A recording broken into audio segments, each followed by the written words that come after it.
Zyra Voss never imagined that a single moment of rage would turn her into a killer. Davian Kross lay motionless on the floor, his once vibrant eyes now lifeless, his blood seeping into the carpet beneath him. The weight of his stillness pressed against her chest, suffocating her, crushing every illusion that she could fix this. The moment she realized he was truly gone, a cold dread settled deep in her bones. There was no undoing death. Zyra Elwood had always been the kind of woman who loved deeply, but her love for Davian Kross had taken on an intensity that even she couldn't fully understand. From the moment they met, she felt drawn to him in a way that consumed every part of her. He was charming, effortlessly cool, and had a way of making everyone around him feel important. Zyra felt lucky to be the center of his attention, but with that luck came a growing fear. Fear that she would lose him, that he would one day realize she wasn't enough. The thought gnawed at her constantly, turning even the smallest things into sources of paranoia. At first, it was subtle. She would ask him who he was texting or where he had been, laughing it off as playful curiosity. But over time, the questions became more pointed, the suspicion more relentless. Davian, always the easygoing type, reassured her as best as he could. He told her she had nothing to worry about, that he loved her, and only her. But those words were never enough. They filled the moment, but the doubts always returned. She scrolled through his social media late at night, checked his phone when he left it unattended, and studied the women who liked his photos. If she noticed a new name, a repeated interaction, her stomach twisted into knots. Davian tolerated it at first. He would roll his eyes and pull her into a hug, calling her dramatic in the affectionate way that made her heart race. But as the months went on, his patience started to wear thin. Their arguments became more frequent, always about the same thing, her lack of trust. He told her she was overthinking, that she was making problems where there were none. But Zyra couldn't turn it off. It was a feeling, a certainty she couldn't ignore. One evening, as they sat together in his apartment, she noticed something that made her blood run cold. A notification flashed across his phone screen, just a single name, nothing more. It wasn't familiar to her, and that was enough to set her mind spinning. She felt her throat tighten as she stared at it, waiting for Davian to react. When he picked up his phone and quickly turned it over, something inside her snapped. The tension that had been building for months came crashing down in an instant. Her voice rose, sharp and accusing, demanding to know who it was. Davian, caught off guard, tried to brush it off, telling her it wasn't important. But to Zyra, it was everything. The walls around her seemed to close in, the air too thick to breathe.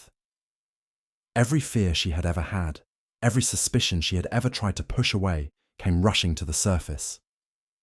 She could hear her own heartbeat pounding in her ears as she pressed him for answers, her voice trembling with anger. But Davian's reaction only made it worse. He sighed, exasperated, and stood up, running a hand through his hair. He told her she was being ridiculous, that this had to stop. The way he dismissed her, like she was crazy, like she was making things up, lit a fire inside her. Her hands clenched into fists at her sides, her nails digging into her palms. She felt something shift inside her, something dark and uncontrollable. The world blurred at the edges as she reached for the first object she could find. She didn't think. She didn't plan.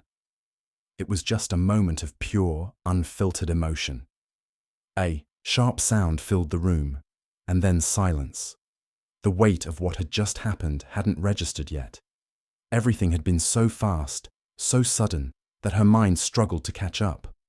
But as the seconds passed, as her breathing slowed and the rage in her chest faded, she saw him. Davian was on the floor, motionless. The silence in the room was deafening.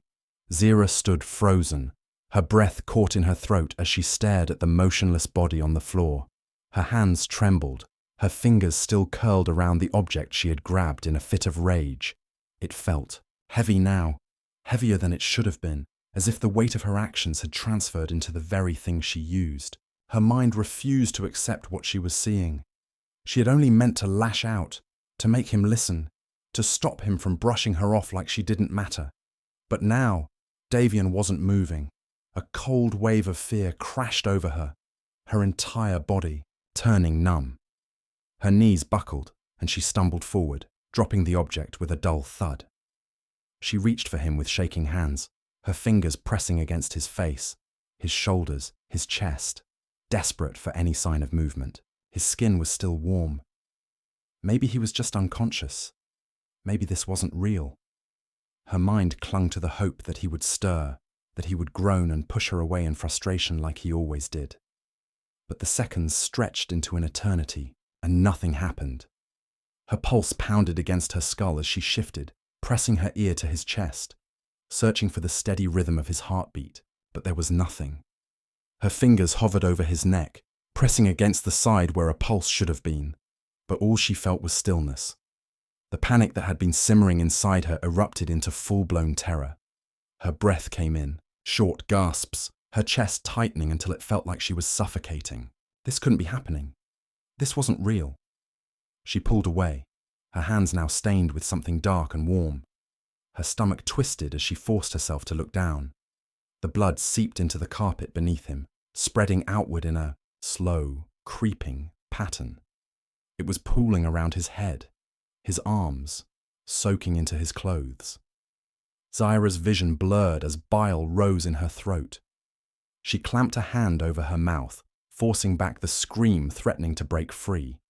Her mind raced, jumping between thoughts too quickly for her to grasp onto any of them. What had she done? How had this escalated so quickly? Just minutes ago, they had been arguing like they always did, their voices loud, their tempers high. But this was different. This wasn't another fight that would end in frustrated silence, only to be forgotten the next day. This was irreversible. The weight of that truth pressed down on her chest, suffocating her. She couldn't breathe. She couldn't think. The room felt like it was closing in, the walls pushing inward, trapping her inside the reality she had created. She wanted to rewind time, to undo the last few minutes, to take back whatever had just happened. But there was no undoing this. Tears burned in her eyes as she reached for Davian's hand, gripping it tightly as if she could will him back to life. It was still warm, but there was no response. No twitch of his fingers, no groggy groan telling her that he would be okay. The silence was unbearable, stretching out around her like a void. She had seen death before, in movies, on the news, but never like this, never this close, never because of her own hands. A fresh wave of horror crashed over her as the reality of the situation solidified in her mind. Davian was dead. She had killed him. She jerked away from his body, scrambling backward until her back hit the wall. Her chest rose and fell in ragged, uneven breaths as her mind screamed at her to do something, anything. But all she could do was sit there, staring at the man she had loved, the man she had just destroyed. Zyra's body felt like it didn't belong to her anymore. Her mind was spinning, disconnected from the reality unfolding before her. The weight of what had just happened pressed down on her, suffocating her in a way that made it impossible to think clearly. Her heartbeat was deafening, pounding so loudly in her ears that she could barely process anything else. She had to do something. But the question burned in her mind. What? She forced herself to stand, her legs unsteady beneath her. The room seemed different now, warped in a way that made it feel unfamiliar, like she had stepped into a nightmare she couldn't wake up from. Everything was the same as it had been minutes ago. Davian's half-empty drink on the table, the dim light casting shadows on the walls, the scent of his cologne lingering in the air. But now, there was something else. The thick, metallic scent of blood. It was everywhere, coating her hands, staining the floor, seeping into the fabric of his clothes. A sharp wave of nausea rolled through her, and she clutched her stomach, forcing herself to take slow, shallow breaths. She couldn't break down. Not now.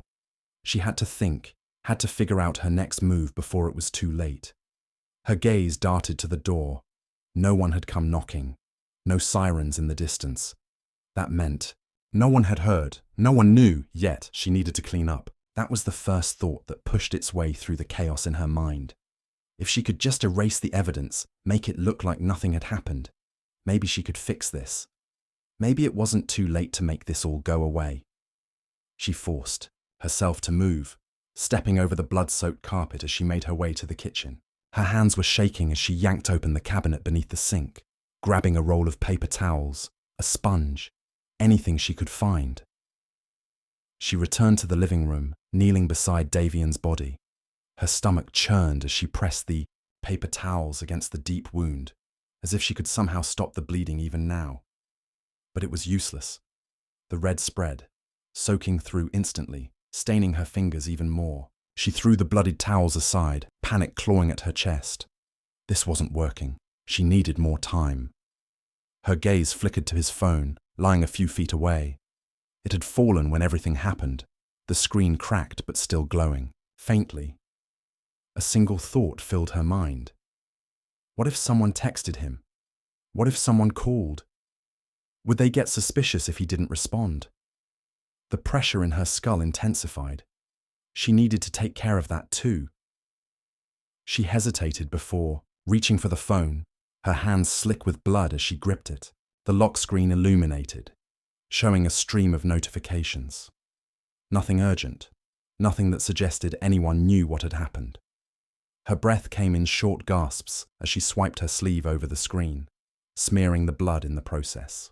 Her reflection stared back at her in the dark surface of the phone. Wide eyes, disheveled hair, face pale with shock. She barely recognized herself. Time was slipping away, and she knew it. Every second that passed was a second closer to someone discovering the truth. She had to move faster.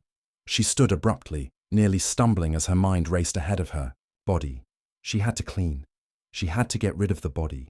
She had to... A sudden sound made her freeze. Her whole body tensed, her breath catching in her throat. It was distant, coming from outside, but her paranoia twisted it into something terrifying. Was someone at the door? Had someone seen something? She stood motionless, listening, waiting. The world outside remained quiet, but the fear remained, gripping her so tightly that she could barely breathe. She had to act now, because if she didn't, it was only a matter of time before everything came crashing down. Zyra's mind was unraveling, every thought colliding into the next, forming a tangled mess of panic and desperation. The air in the room felt thick, suffocating, pressing against her skin like a weight she couldn't shake off. She forced herself to move, stepping around Davian's body as if avoiding the truth might somehow make it disappear. But it was still there. He was still there, cold, lifeless, an undeniable consequence of her actions. The blood had stopped spreading, forming a dark stain on the carpet beneath him. It was already beginning to dry in places, turning into something more permanent, more difficult to erase. The sight of it sent a shiver through her spine. The longer she stood there, the worse. If she wanted to fix this, she needed to act before it was too late. She moved on instinct, rushing to the closet where they kept the cleaning supplies. Her fingers fumbled through bottles and rags, grabbing whatever seemed useful. Bleach, towels, gloves. The smell of chemicals hit her as soon as she twisted the cap open, burning her nostrils. She soaked a rag in the liquid and dropped to her knees beside the stain, scrubbing with frantic urgency. The fibers of the carpet absorbed the bleach quickly, the scent mixing with the metallic tang of blood. She scrubbed harder, her breath coming, in shallow gasps. But no matter how much she tried, it wasn't enough. The red still lingered, seeping into the fabric like a reminder that wouldn't fade. Her hands ached from the pressure, but she couldn't stop. If she stopped, she'd have to face the reality of what she'd done. Her eyes flickered to Davian's face. His expression was frozen in time, a mixture of shock and pain etched into his features. The sight of it sent a wave of nausea through her. She turned away quickly, forcing herself to focus on the task at hand. She had seen things like this before, in crime documentaries and late-night shows. She knew that blood was difficult to remove completely. No matter how much she cleaned, there would always be traces left behind. A mistake, a misstep, something she might overlook that could lead straight back to her.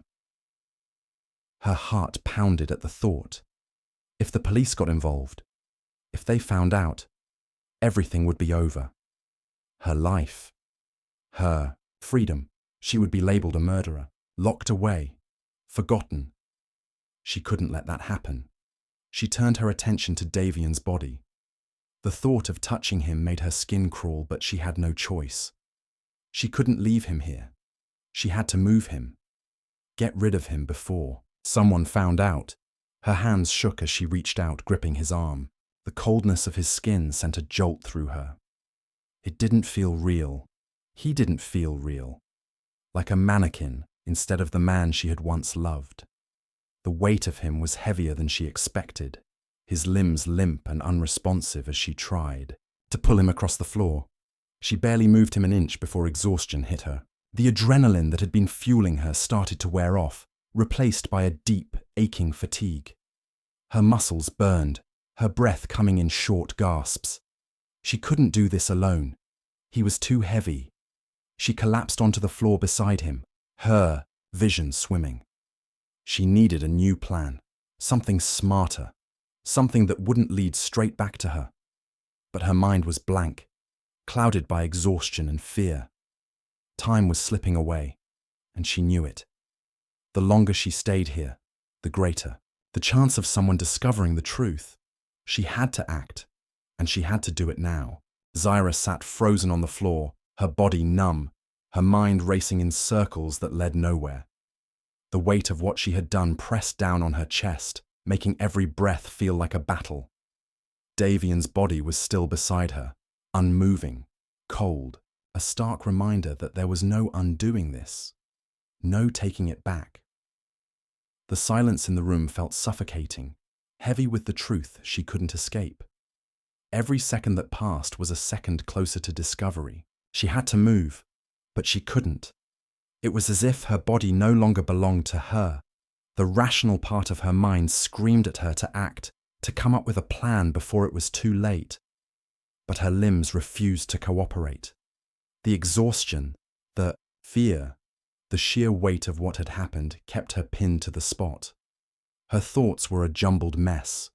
One moment she was considering running. The next, she was convincing herself that she could clean everything up and make it disappear. Neither option felt real. Neither felt possible. Her phone vibrated from somewhere in the room, the sudden noise making her jump. The sound was sharp, jarring against the suffocating quiet. She turned her head slowly, eyes scanning the dimly lit space until she spotted it lying on the coffee table. The screen glowed, displaying a name she recognized immediately. Someone was looking for her. Someone expected her to answer. A cold dread settled in her stomach. If she ignored it, would they worry? Would they come looking for her? Her heart pounded in her ears as she crawled forward, her fingers closing around the device with a trembling grip. She let it ring, let it stop. The silence returned, but only for a moment before another vibration followed. A message. She didn't check it. She couldn't. Her gaze flickered back to Davian. His phone still lay a few feet away, cracked and motionless, much like its owner. A new thought crept into her mind, one that sent another wave of panic through her. What if someone had texted him? What if someone had already noticed something was wrong? She lunged for the device, her blood-stained fingers smearing against the screen as she lifted it. The screen was locked. She cursed under her breath, her pulse pounding. She needed his passcode, but she didn't know it. She had never needed to. But if someone had sent him a message, if someone had already started asking questions, she needed to know what they were saying. She gritted her teeth, trying random combinations, but nothing worked. The screen eventually locked her out, forcing her to abandon that plan. She threw the phone aside, dragging her hands through her hair in frustration. Everything was spiraling out of control. Every second that passed felt like another nail in the coffin of her freedom. She had to get rid of the body. That was the only solution left. She forced herself to her feet, her legs trembling as she moved toward him. The weight of his body was overwhelming. Every attempt to drag him only exhausted her further, making her realize just how impossible this was. She couldn't carry him out unnoticed. She couldn't clean everything up perfectly. No matter what she did, there would always be something left behind. Some evidence, some trace of what had happened here. And then it hit her. She had spent all this time trying to undo the damage, trying to erase the truth. But she couldn't. She wouldn't be able to cover this up forever. And the moment she realized that, the moment the full reality of what she had done sank in, her knees buckled and she collapsed beside him. She had killed him. And now there was nowhere left to run.